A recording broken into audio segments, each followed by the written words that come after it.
Hello friends, welcome back to another video. तो फिर से एक बार आपका स्वागत है आपका अपना YouTube channel Arun sir GS में।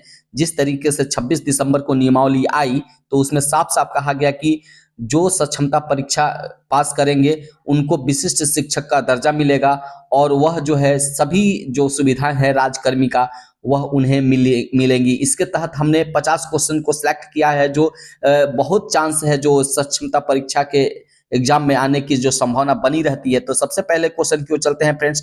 तो पहला क्वेश्चन यहाँ पर देख लेते हैं, क्या कहता है कि जीवाणुओं की खोज सबसे प्रथम किसने की थी। तो जीवाणु की खोज जो थी वह लीवेनहोक, तो लीवेनहोक ने जीवाणुओं की खोज की थी, याद रखिएगा। अगले क्वेश्चन की ओर चलते हैं फ्रेंड्स। ये एमसीक्यू क्वेश्चन नहीं है, ये वन लाइनर क्वेश्चन है। तो चलिए चलते हैं, फटाफट देख लेते हैं। तो दूध को दही के रूप में जमने का क्या कारण है। तो किस कारण से दूध जो है दही के रूप में जमता है। तो लैक्टोबैसिल्स, लैक्टोबैसिल्स के कारण जो है दूध दही के रूप में जमता है, क्योंकि लैक्टोबैक्टीरिया जो है वो दूध में पाया जाता है। अगले क्वेश्चन की ओर चलते हैं। तो अगला क्वेश्चन कहता है कि फलों के अध्ययन क्या कहलाता है। ये इंपॉर्टेंट क्वेश्चन है फ्रेंड्स। तो फलों के अध्ययन को क्या कहते हैं। तो फलों के अध्ययन को पोमोलॉजी, याद रखिएगा, फलों के अध्ययन को पोमोलॉजी कहते हैं। अगले क्वेश्चन की ओर चलते हैं। तो पीतल किन दो धातुओं का मिश्रण है। तो पीतल जो है वह मिश्रण है धातु, कौन कौन से धातुएं होती हैं जिनके मिश्रण से पीतल बनाए जाते हैं। तो तांबा और जास्ता, चूंकि ये दोनों जो है वह तत्व है, तो Cu प्लस Zn जब मिला देते हैं तो आपका पीतल बन जाता है। अगले क्वेश्चन की ओर चलते हैं। अगला क्वेश्चन है कि टेलीविजन का आविष्कार किसने किया था। तो फ्रेंड्स, टेलीविजन का आविष्कार, जो टीवी का आविष्कार है, वह जेएल बेयर्ड है। जेएल बेयर्ड ने किया था टेलीविजन का आविष्कार।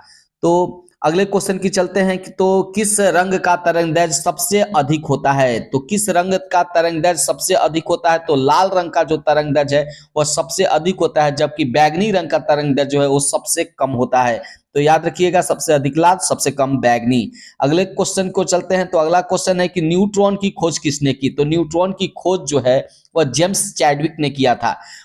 अगले क्वेश्चन की ओर चलते हैं। तो अगला क्वेश्चन कहा जाता है कि विद्युत प्रतिरोध का मात्रक क्या है। तो विद्युत प्रतिरोध का मात्रक जो होता है उसको ओम कहते हैं। तो विद्युत प्रतिरोध का जो मात्रक है वह ओम है, जबकि विद्युत धारा का मात्रक जो है एम्पियर होता है। अगले क्वेश्चन की ओर चलते हैं।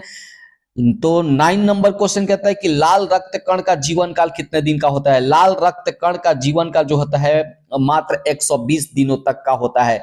तो ये जो है ये वेरी वेरी इंपॉर्टेंट क्वेश्चन है।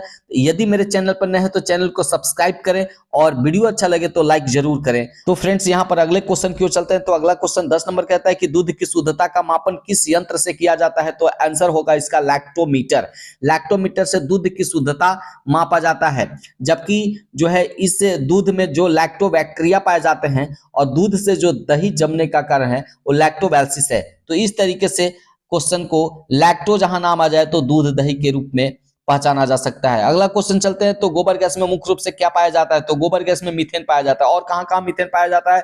तो जो जुगाली जानवर करते हैं उनके मुंह से जो गैस निकलती है वो भी मीथेन गैस होती है। इसके साथ साथ धान की खेतों में जब हम जाते हैं तो वहां पर भी मीथेन गैस मिलती है। तो अगला क्वेश्चन चलते हैं। तो फ्रेंड्स, यहाँ पर 12 क्वेश्चन की ओर चलते हैं। तो 12 नंबर कहता है कि प्रकाश वर्ष इकाई है, किसकी इकाई है प्रकाश वर्ष। तो वह है दूरी की इकाई प्रकाश वर्ष है। अगला क्वेश्चन की ओर चलते हैं। तो अगला क्वेश्चन कहता है कि केचुआ की कितनी आंखें होती हैं। केचुआ की कितनी आंखें होती हैं। तो केचुआ जो है उसकी आंखें नहीं होती है। और सबसे इंपॉर्टेंट इसमें क्वेश्चन आता है कि केचुआ जो है सांस कैसे लेता है। तो अपनी त्वचा से सांस लेता है केचुआ। तो फ्रेंड्स, यहाँ अगला क्वेश्चन चलते हैं। तो अगला क्वेश्चन कहता है कि राष्ट्रीय विज्ञान दिवस कब मनाया जाता है। तो राष्ट्रीय विज्ञान दिवस जो है वो 28 फरवरी को मनाया जाता है। अगला क्वेश्चन चलते हैं। तो भोजन में उपस्थित ऊर्जा को मापा जाता है। भोजन में उपस्थित जो ऊर्जा है उसको किस में मापा जाता है। तो कैलोरी में मापा जाता है। आप जब भी भोजन खाते हैं तो कितना कैलोरी ग्रहण करते हैं। तो कैलोरी में जो है भोजन में जो ऊर्जा उपस्थित होता है उसको मापा जाता है। 16 नंबर क्वेश्चन की ओर चलते हैं। तो 16 नंबर कहता है कि पृथ्वी की स्थिति और संरचना के अध्ययन को क्या कहा जाता है। तो भूविज्ञान, जहां भूमि और आंतरिक उसकी संरचना का अध्ययन किया जाता है उसको भूविज्ञान कहा जाता है। अगले क्वेश्चन क्यों चलते हैं। पचे हुए भोजन का अवशोषण होता है किसमें। तो पचे हुए भोजन का अवशोषण जो होता है छोटी आंत में होता है, जबकि बात कर लिया जाए जल का अवशोषण, जल का अवशोषण यदि आएगा तो वो बड़ी आंत में हो जाएगा, जबकि भोजन का अवशोषण जो है छोटी आंत में पूर्ण रूप से हो जाता है। अगला क्वेश्चन चलते हैं 18 नंबर क्वेश्चन कहता है कि विषाणुओं का अध्ययन क्या कहलाता है। तो विषाणुओं के अध्ययन को हम वायरोलॉजी कहा जाता है, विषाणुओं के अध्ययन को। वहीं बात कर लिया जाए 19 नंबर क्वेश्चन की, तो 19 नंबर क्वेश्चन कहता है कि पक्षियों का अध्ययन क्या कहलाता है। तो पक्षी विज्ञान, बहुत ही आसान है, पक्षी का अध्ययन जो है पक्षी विज्ञान कहलाता है। ये ऐसे ही छोटे छोटे प्रश्न जो आने की संभावना रहेगी सक्षमता परीक्षा में। आपको बीपीएससी जैसी तैयारी नहीं करना है, क्योंकि आपको पता है कि बीएसईबी जो है वह एग्जाम को लेने वाली है, इसलिए जो क्वेश्चन का सेटिंग होगा, जो क्वेश्चन होंगे वो बिल्कुल ही थोड़ा सा नॉलेजेबल होगा, एनसीईआरटी बुक से होगा। जो भी आप पढ़ रहे हैं वह 6, 7, 8 जो है किताबें होती हैं उससे रिलेटेड इसमें क्वेश्चन को सिलेक्ट किया गया है। अगले क्वेश्चन को चलते हैं फ्रेंड्स। तो अगला क्वेश्चन कहता है यहाँ पे 20 नंबर क्वेश्चन कहता है कि जीवाश्मों का अध्ययन कहलाता है। तो जीवाश्म का अध्ययन क्या कहलाता है फ्रेंड्स। तो यहाँ पर देख सकते हैं आप, जीवाश्म का अध्ययन को पैलियोंटोलॉजी कहा जाता है। तो पैलियोंटोलॉजी जो है जीवाश्म के अध्ययन को कहा जाता है। हड्डियों के अध्ययन को यदि बात कर लिया जाए, हड्डियों का अध्ययन, तो यहाँ पे अस्थि विज्ञान, तो अस्थि विज्ञान जो है उसमें हड्डियों का अध्ययन किया जाता है। मृदा अध्ययन की बात कर लिया जाए तो पेडोलॉजी, ये इंपॉर्टेंट है, मृदा का जो है अध्ययन वो पेडोलॉजी में किया जाता है। विज्ञान की वह शाखा जिसमें मृदा का अध्ययन किया जाता है उसको पेडोलॉजी कहते हैं। अगला क्वेश्चन कहते हैं 23 नंबर कहता है तो मूत्र प्रणाली से संबंधित विज्ञान की शाखा क्या कहलाती है। तो यूरोलॉजी। अगले क्वेश्चन क्यों चलते हैं, विटामिन में कोबाल्ट होता है। तो विटामिन में कौन सी विटामिन में कोबाल्ट होता है। तो ये भी वेरी वेरी इंपॉर्टेंट क्वेश्चन है। तो विटामिन बी 12 में कोबाल्ट मौजूद होता है। अगले क्वेश्चन क्यों चलते हैं 25 नंबर क्वेश्चन कहता है यहाँ पर फ्रेंड्स की कोशिका का पावर हाउस किसे कहा जाता है। तो बात कर लिया जाए कोशिका के अध्ययन से क्वेश्चन आते रहते हैं। तो माइटोकॉन्ड्रिया को जो है पावर हाउस कहा जाता है, शक्ति गृह कहा जाता है, ऊर्जा का घर कहा जाता है माइटोकॉन्ड्रिया को, क्योंकि ये कोशिकाओं को ऊर्जा जो है प्रदान करते हैं। इसके साथ साथ यदि परिवहन की बात कर लिया जाए तो गल्जी काय को कहते हैं, गल्जी काय जो होता है परिवहन का काम करता है। वहीं पर बात कर लिया जाए लाइसोसोम को, तो लाइसोसोम को आत्महत्या की थैली कहा जाता है। और वहीं पर यदि प्रोटीन का संश्लेषण, प्रोटीन की फैक्ट्री कहा जाए तो राइबोसोम को। तो याद रखिएगा, कोशिका का पावर हाउस माइटोकॉन्ड्रिया, आत्महत्या की थैली लाइसोसोम, परिवहन का कार्य जो है वह गाल्जी काय करता है, और यहाँ पर एक और है राइबोसोम जो होता है उसको प्रोटीन की फैक्ट्री कहते हैं। तो इससे बहुत सारे क्वेश्चन आते रहते हैं। 26 नंबर देख लिया जाए प्रश्न, तो 26 नंबर है कि लाल रक्त कणिकाओं का निर्माण हमारे शरीर के किस अंग में होता है। तो अस्थि मज्जा बोन मैरो में जो है लाल रक्त यानी कि खून में जो लाल रक्त कणिकाएं होती हैं वो अस्थि मज्जा में उनका निर्माण होता है।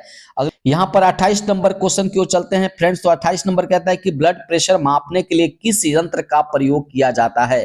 तो यहाँ पर जो आंसर होगा वह स्फेग्मोमैनोमीटर जो है उसका उपयोग ब्लड प्रेशर मापने के लिए किया जाता है। ये इंपॉर्टेंट क्वेश्चन है। अगले क्वेश्चन क्यों चलते हैं। तो अगला क्वेश्चन है कि नेत्रदान में नेत्र के किस भाग को दान दिया जाता है। तो कॉर्निया जो होता है उसको जो है दान दिया जाता है। तो कॉर्निया जो भाग होता है आंख का उसको जो है दान के रूप में दिया जाता है।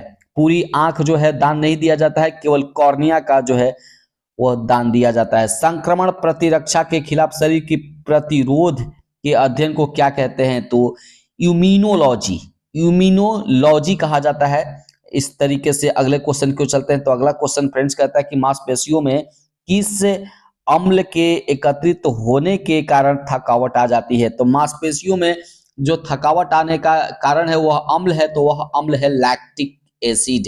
लैक्टिक एसिड जो है उसको आने से जो है मांसपेशियों में जब आता है तो वह उसमें थकावट आ जाती है। अगले क्वेश्चन क्यों चलते हैं 32 नंबर कहता है फ्रेंड्स यहाँ पर 32 नंबर की अंगूर में कौन सा अम्ल पाया जाता है। Tartaric acid. वहीं बात कर लिया जाए पालक में बात कर लिया जाए तो ऑक्जेलिक एसिड पाया जाता है। टमाटर में भी ऑक्जेलिक एसिड पाया जाता है और सेव में भी ऑक्जेलिक एसिड पाया जाता है। कैंसर संबंधी रोगों का अध्ययन क्या कहलाता है। तो कैंसर संबंधी रोगों के अध्ययन को ऑरेंगोनोलॉजी कहा जाता है। अगले क्वेश्चन क्यों चलते हैं मानव शरीर में सबसे लंबी कोशिका कौन सी होती है। तो मानव शरीर की सबसे लंबी कोशिका इंपॉर्टेंट है तंत्रिका कोशिका।